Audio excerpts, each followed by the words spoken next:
Vreau să vă arăt aici o floare foarte frumoasă și anume stânjenelul sau irisul.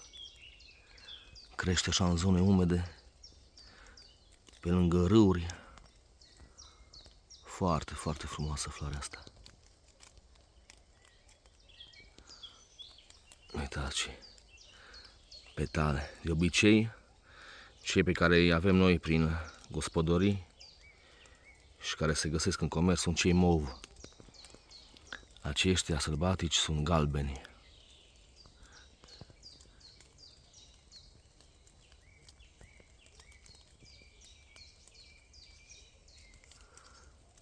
Super! Salutare! Azi am ieșit la plimbare în apropierea orașului Bistrița, nu departe de râul Bistrița. Vreau să mă duc într-o pădure, dar din cauza că nu am avut bateria încărcată full la telefon, am zis că nu mă risc să intru în pădure, pentru că nu se știe ce se poate întâmpla, la câți uși sunt. E bine să ai bateria încărcată full la telefon atunci când faci o drumeție mai lungă prin pădure. No, am ales să vin aici într-o zonă, după cum se vede, destul de sălbatică, cu mulți copaci bătrâni, sălci și plopi, cu speranța că o să găsesc și aici ceva ciuperci. Și chiar am găsit, chiar aici în spatele meu, pe această salci, am găsit și, uitați, Pleurotus. Super! Hai să vi-l arăt mai de aproape. O porție destul de bună de Pleurotus. Ce frumos cântă o pasăre aici deasupra mea. Noi plin de țânțare aici, deci mă termină țânțarii. O să vă arăt și Pleurotusul, după care o să îl tai. Uai, ce mă pișcă țânțarii ăștia. Uitați, ăsta deja s-o prins aici de... Da, îmi scap pirania țânțarii ăștia. Hai să vă arăt ciuperca, după care o să o tai și să mă duc spre casă. Uitați ce frumoasă e! Pleurotus pulmonarius, păstrăvul de vară. Deși încă nu-i vară, dar nu mai este mult. Uitați ce frumos e! Ce fragedă e, ce culoare deosebită are. Super, super frumos. Deja începe să fie atacat de tot felul de insecte. Uitați. Ce frumos e. Proaspăt. Ce lamele frumoase are. Extraordinar. Uitați ce frumos e.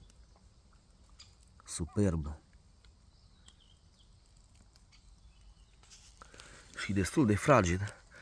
De firav așa. Da. O să mă apuc să culeg și să mă duc spre casă. Uitați ce frumos e. Superb. Superb. Ia să-l iau ăsta. Uitați-l. Ce frumos e. Ce lamele albe. Na. Chiar vroiam să mă duc de seară în Lidl să-mi cumpăr o caserolă de Pleurotus, că nu am mâncat de mult. Și uitați că am găsit aici gratis, în natură. Super! Ce frumos e! Ce lamele! Uitați ce frumos! Ia să vedem cum miroase Pleurotusul ăsta. Deci mă termină țânțare aici, mă termină țânțare. Mamă, ce miros! Miros de păstrăv. Deci cam așa miroase și păstrăvul. Mă refer la păstrăvul la pește. Superb. Super, super. Deci un miros extraordinar de plăcut și de fin așa de Pleurotus. Super, nu se compară cu cel din magazin. Cel din magazin l-am mirosit și eu, dar nu are acest miros ca și Pleurotusul. Au, deci ce? Mă termină țânțarii ăștia. Uitați-l cum s-a pus pe degetul meu când filmez. Da, nu știu dacă s-a văzut. Deci e invazie aici de țânțari. No, e zonă umedă. Și le place și la țânțar să stea pe aici. No, hai să-l culeg. Pleurotusul. Super, super, deci și miros. Superb are. Extraordinar. Nu mă mai satur să miros. No. Mă apuc să îl culeg. Deoarece trebuie să merg și acasă să stau un pic cu fetele. Super, deci în seara asta o să-mi fac o porție foarte, foarte delicioasă și sănătoasă, deoarece se spune că este și o specie medicinală, cu ceva proprietăți medicinale. Super, super. Să-l culeg.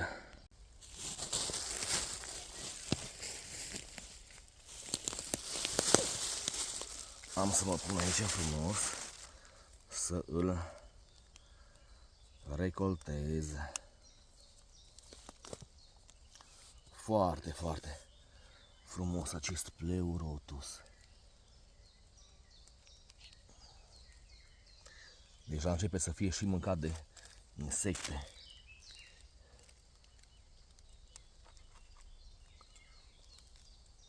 Dacă mai are așa insecte, am să îl bat așa puțin, să cadă. Uitați ce lamele, ce frumos e și... Deci ce miros.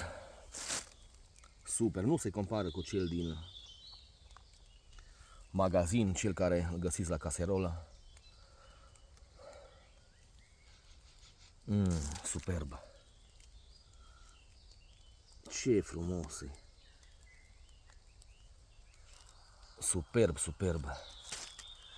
Țânțarii văd că și aici mă atacă, deci se vede aici deja mai este un puiuț care o să mai crească, o să rămână acolo. Uitați ce frumos e. Deci uitați aici ce minunăție de păstrăv de vară. Deci ce bine miroase. Ca spuma laptelui. Da. Deci nu trebuie mers tot timpul departe în căutarea ciupercilor, deoarece ele pot fi găsite și în apropierea orașelor, localităților. Uneori am văzut pe internet chiar în curte, cei care stau la casă, chiar în curte găsesc ciuperci. Ce frumos e! Vreau să mai las și un pic aici, câteva.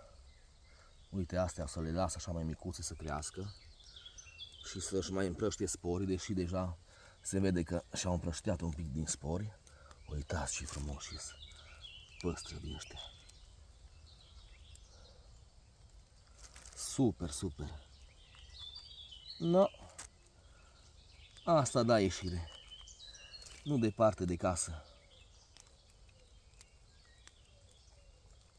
Să vii să găsești Pleurotus.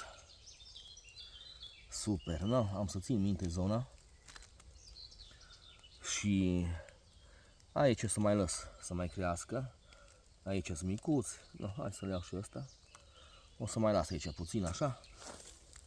Și am să trec pe partea cealaltă.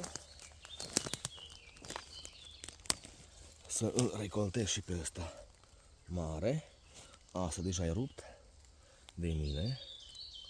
Uitați ce frumos e. Superb.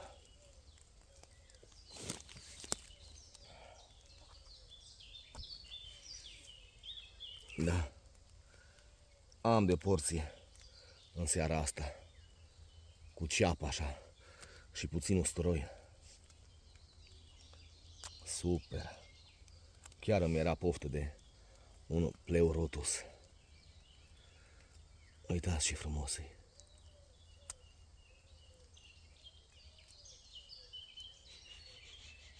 Mamă, ce miros are! Senzațional! Un miros așa finuț de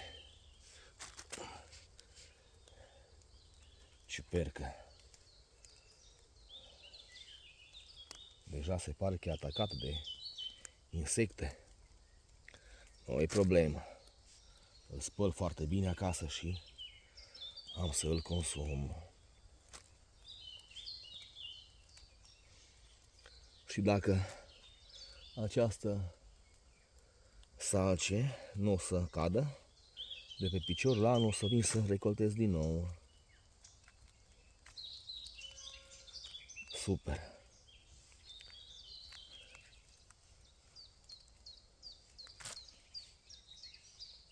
Da, cam asta a fost.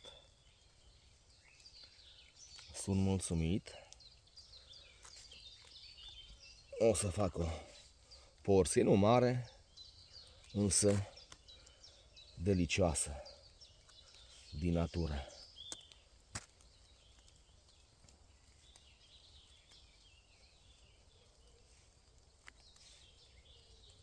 Cam asta a fost. Aici o să mai las câteva și unul micuț tânăr acolo și aici ai unul micuț tânăr să mai crească, să mai împrăște spor, deși se vede că și-au lăsat sporii aici. No. Cam asta a fost pe astăzi. Super. O plimbare așa rapidă și productivă în același timp. Mai ies într-un cântec așa de păsărele. Super. Salutare!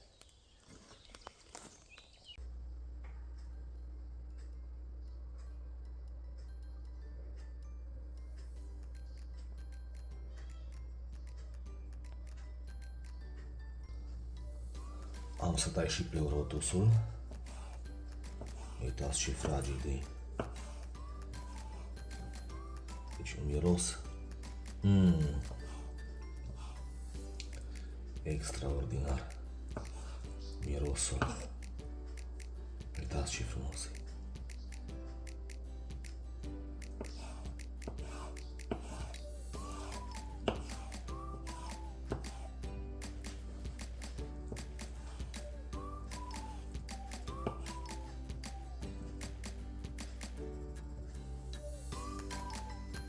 Super.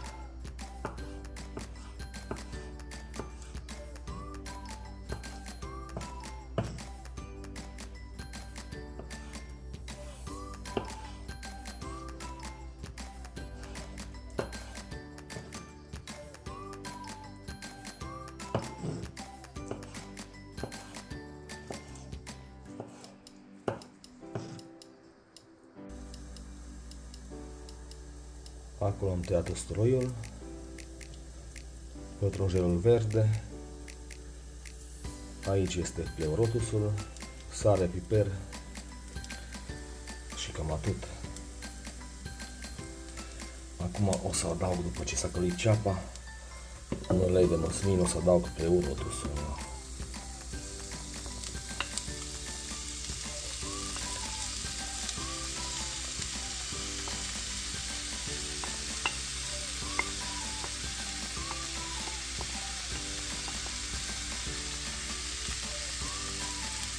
Foarte fragil. Nici nu se compară cu cel din magazin, care este mult mai tare, mai cauciucat parcă. O să pun și puțină apă.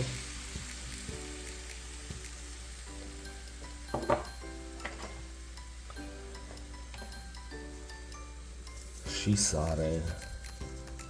Iar acum ciuperca o să-și lasă apa. O să o fierb undeva la vreo 10-15 minute. După care o să adaug și pătrunjelul și usturoiul.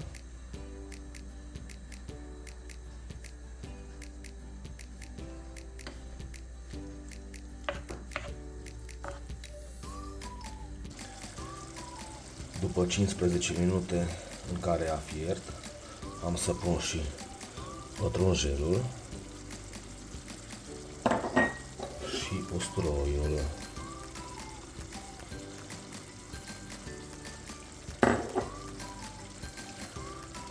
Și am să amestec.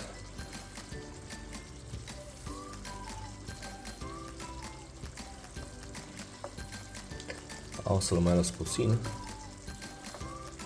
după care vreau să pun și puțină smântână să-l fac mai delicios.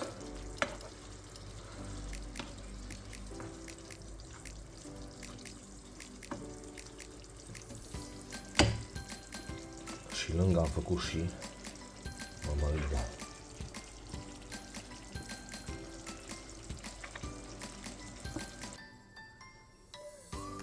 Acum o să pun și smântână.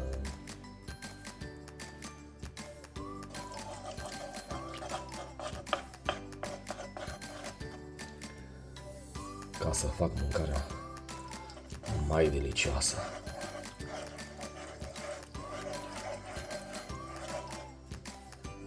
Mai cremoasă.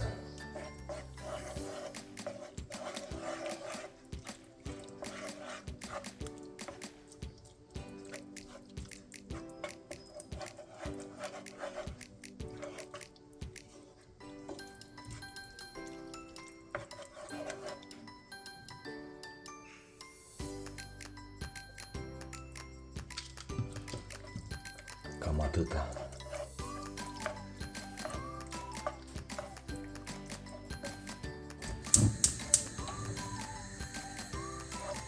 După care o să mai las puțin la foc.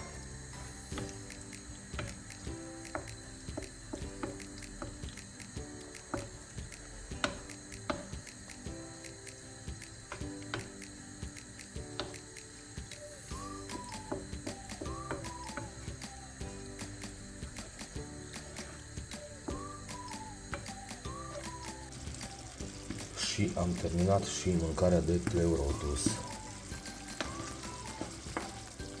Cam asta e.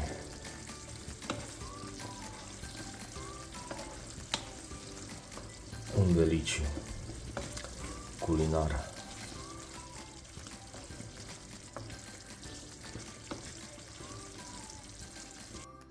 Și aici este rezultatul final. Topul de pe lume.